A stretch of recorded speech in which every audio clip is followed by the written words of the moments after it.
અને આપણી સાથે અત્યારે ચર્ચામાં જોડાયા છે આરજે આભા કે જેઓ રાજકોટથી કોંગ્રેસના ઉમેદવાર છે। સૌથી પહેલાં તો આપણે એમની પાસેથી ચર્ચા કરીશું ને આપનું ખૂબ ખૂબ સ્વાગત છે આભા ન્યૂઝ કેપિટલની અંદર, અને સાથે એ પણ જાણવાનો પ્રયાસ કરીશું કે આપનું આ વખતનું વિઝન શું રહેવાનું છે, કારણ કે આરજેથી હવે સીધું રાજકારણમાં એન્ટ્રી। પહેલા તો હું બહુ ખુશ છું, વેરી પ્રાઉડ કે સરસ આવું મેં કાર્ય મારા હાથમાં આવ્યું છે અને પૂરેપૂરી કાર્ય કરવાની આમ ધગસ લઈને મેં ઝંપલાવી દીધું છે।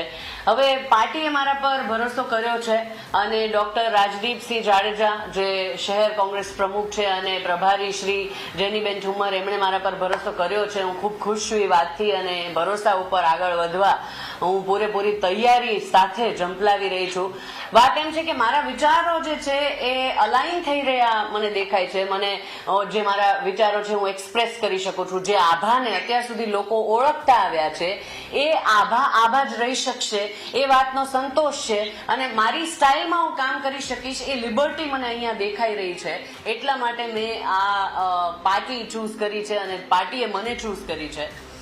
પ્લસ વાઇટ પોલિટિક્સ અગર વાત કરું તો હું અત્યાર સુધી જે મારા રેડિયોના માધ્યમથી કામ કરી રહી હતી એમાં એન્ટરટેનમેન્ટની સાથે જે લોકો છે એની સાથે કામ, એની માટે કામ મેં કર્યું અને કરતાં કરતાં જ મને ખ્યાલ આવ્યો કે આમાં તો કંઈક અલગ જ લેવલનું જોબ સેટિસ્ફેક્શન મળે છે, ખુશી મળે છે અને એનો બ્રોડર વે અગર હું વાત કરું કે કામ કરવાનો મોટો એવો વિસ્તાર મને જો મળશે તો એ અસરકારક ફીલ્ડ જે છે પોલિટિક્સ મને દેખાયું એટલે મને એવું થયું કે લેટ્સ જસ્ટ ડુ ધીસ। બિલકુલ, અને અત્યારે યંગસ્ટર્સ પણ આપને જોઈ રહ્યા છે, ત્યારે આ યુવાનો અને સાથે મહિલાઓ માટે તમારી ખાસ યોજનાઓ કઈ રહેવાની છે? વાત એમ છે કે સરસ મજાની યોજનાઓ તો છે યુવાનો સુધી ડિજિટલ માધ્યમ, સોશિયલ મીડિયાના માધ્યમથી પહોંચવાનો ઈરાદો છે। મહિલાઓ માટે 24 કલાક, હવે મહિલાઓ માટે સરસ મજાના પ્લાન્સ આવ્યા છે। એક તો એ છે કે અમારો વિચાર છે કે એ 3 વર્ષની બાળકીથી 80 વર્ષના માજી સુધી બધાને જે સિટી બસ છે એમાં ફ્રીની મુસાફરી ને ફ્રીની સવારી કરવા મળે એ થશે આગળ। પ્લસ એ લોકોને જીમ, ફિટનેસ કોચ અને ફિટનેસ ગાઈડન્સ મળે, જીમ મળે, એ ફિટનેસને હેલ્થ ઉપર વધારે ધ્યાન આપે કારણ કે they are almost careless about themselves. ભલે ગમે એટલું ધ્યાન પોતાના ફેમિલી માટે એમ રાખતા હોય, પોતાના બાળકો અને પતિઓ વિશે રાખતા હોય, પણ પોતાના ઉપર ધ્યાન ન રાખતા હોય તો એ પણ અમારો પ્રયત્ન છે કે આ આગળ અમલમાં આવશે। બિલકુલ, અને આભા એ પણ છે કે આપ પ્રથમ વખત આ ચૂંટણી લડી રહ્યા છો અને રાજકારણમાં નવી એન્ટ્રી, આપની એક્સપિરિયન્સનો પણ ક્યાંક અભાવ છે, તો આ એક્સપિરિયન્સના અભાવને તમે કેવી રીતે કવર કરવાના છો? હું શું વિચારું છું કે જો જેમ એક્સપિરિયન્સ અને ઉંમર એનો આમાં જે મહત્વ છે, જેવું જરૂરી છે એટલું જ જરૂરી છે એક ફ્રેશનેસને એડ કરવી, નવી વિચારધારાને એડ કરવી, નવા જોશને જોમને એડ કરવા। એટલે જેટલું જરૂરી આ છે ડેફિનેટલી એ જરૂરી છે। અનુભવ, એ વડીલો જરૂરી છે આપણી સાથે, એમની સલાહો જરૂરી છે, ગાઈડન્સ જરૂરી છે, પણ એની સાથોસાથ નવી વિચારધારાઓને એન્ટ્રી આપવી, નવી સિસ્ટમથી કામ કરવું। અત્યારના જે લોકો છે, જેન્ઝીસ છે, જે લોકો છે કે જે લોકો વોટ કરતા નથી, જે લોકોને ભરોસો નથી એટલે વોટ નથી કરતા, આળસ છે એટલે વોટ નથી કરતા, કે પછી બસ દે ડોન્ટ વોન્ટ ટુ એટલે નથી કરતા, તો એ લોકોને વોટ કરાવડાવતા કરવા, એ લોકો રીચેબલ થઈ શકે એ માટે માધ્યમો ઊભા કરવા, એ બધી જ વસ્તુઓ જરૂરી છે અને એટલા માટે જે યંગ ચહેરાઓ કે પછી ફ્રેશ ચહેરાઓ, ફ્રેશનેસ એડ કરવી એ સોનામાં સુગંધ ભળવા જેવું છે એવું મને લાગે છે। અને આપે પણ આમાં નાગરિકતાની જેમ એક અનુભવ્યું હશે, વોર્ડ 10ની જે સૌથી મોટી સમસ્યાઓ છે તે કઈ આપને ધ્યાને આવી છે અને સાથે આવનારા 100 દિવસ આપની માટે કયા મહત્વના રહેવાના છે? શું કરવાના છો આવનારા 100 દિવસોમાં જો આપ જીતી ના હો તો?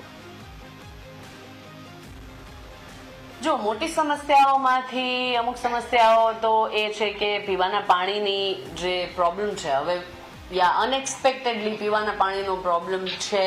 અમુક જગ્યાએ પાણી આવતું નથી, અમુક જગ્યાએ ઓછા સમય માટે આવે છે, 15 મિનિટમાં અમુક માંડ કરીને ખેંચાતા આવે છે. અમુક જગ્યાઓએ એમાં ગટરનું પાણી મિક્સ થઈને આવે છે. હવે આ પાણીની સમસ્યા દૂર કરવા માટે 45 મિનિટ માટે ફ્રી પીવાનું પાણી પ્રોવાઈડ કરવાની પૂરેપૂરી તૈયારી આપણી છે. એટલે એ મોટો એક પ્રશ્ન છે કે જેના પર કામ ચાલુ થશે. અને પ્લસ જે લોકોના મુદ્દાઓ છે કે આપણે એ પ્રોબ્લેમ નક્કી કરવા કરતાં લોકોને શું પ્રોબ્લેમ છે, લોકોના મુદ્દાઓ જાણી સમજી એ લોકો સુધી door to door, face to face જઈ પહોંચી અને એ મુદ્દાઓને ટ્રિગર કરવાનો પ્લાન છે. તો આ સાથે જે તમારા આવા જેટલા પણ મુખ્ય વિરોધી છે, અત્યારે તમારા જેટલા પણ કોમ્પિટિટર છે, તેમના કરતાં તમે કેવી રીતે અલગ છો તે પણ અત્યારે પબ્લિકને જણાવવું પડશે. કારણ કે આપ પણ જ્યારે નવા એન્ટ્રી થઈ છે, કેવી રીતે અલગ પડશો આપના પ્રતિદ્વંદી કરતાં?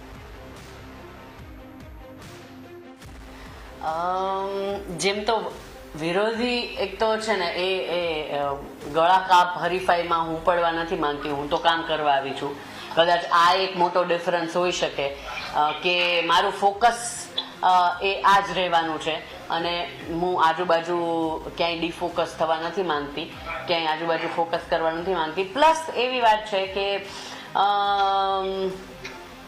જે સરસ મજાની ફ્રેશનેસની આપણે થોડીક વાર પહેલા વાત થઈ, તો એ ફ્રેશનેસ એડ કરવા માટે હું છું. અને મારી સાથે જે કામ કરે છે, મારી સાથે જે પેનલમાં છે, એ લોકો એકચ્યુઅલી વેરી એજ્યુકેટેડ અને કામ કરવાનો જે મજબૂત ઈરાદો હોય એ લોકોમાં છે. જેમ કે ભાઈ અગર હું ભાર્ગવીબેન જાડેજા, પ્રોફેસર છે, પ્રોફેસર રતિલાલ ડોબરિયા, ભાવેશભાઈ ચૌહાણ, આ લોકો જે છે, આ લોકો અમારી જે આ પેનલ છે એમાં જોઈને જ એમ થાય કે યાર ચલો યાર મતલબ કુછ કર ડાલેંગે, મતલબ કામ કરેંગે, દોડશું, લોકોની એક્સપેક્ટેશન્સ પર પૂરેપૂરા ખડા ઉતરવાની કોશિશ કરીશું. એટલે જોમ દેખાય છે, એજ્યુકેશન દેખાય છે, એ મજબૂત ઈરાદો દેખાય છે આખી પેનલમાં.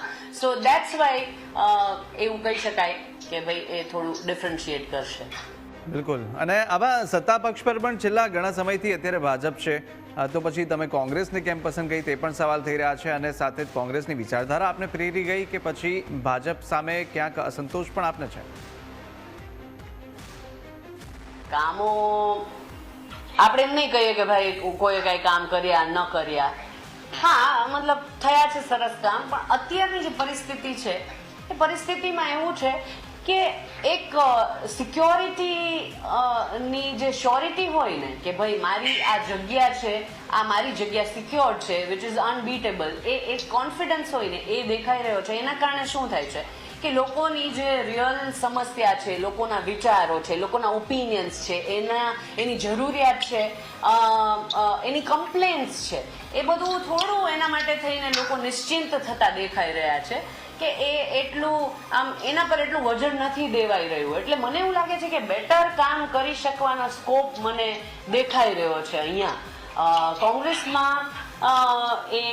મને because of all of this કે જે અત્યાર સુધીમાં આપણે ડિસ્કસ કરી, અને પ્લસ જેમ મેં કહ્યું કે મને મારા વિચારો રજૂ કરવાની લિબર્ટી, મારી સ્ટાઇલમાં કામ કરવાની લિબર્ટી, એ બધી જ મને અહીંયા દેખાઈ રહી છે. અને આ બધો અનુભવ વડીલોનો પ્લસ જે આ એજ્યુકેશન, એ બધી જ જે વસ્તુઓ મને દેખાઈ રહી છે પેનલમાં ને બધી જગ્યાએ, તો એ કારણોસર મને એવું લાગે છે કે એ લોકોએ મારા પર પસંદગી ઉતારી અને મેં એ લોકો પર પસંદગી ઉતારી. એટલે હવે એ મારી પાર્ટી છે.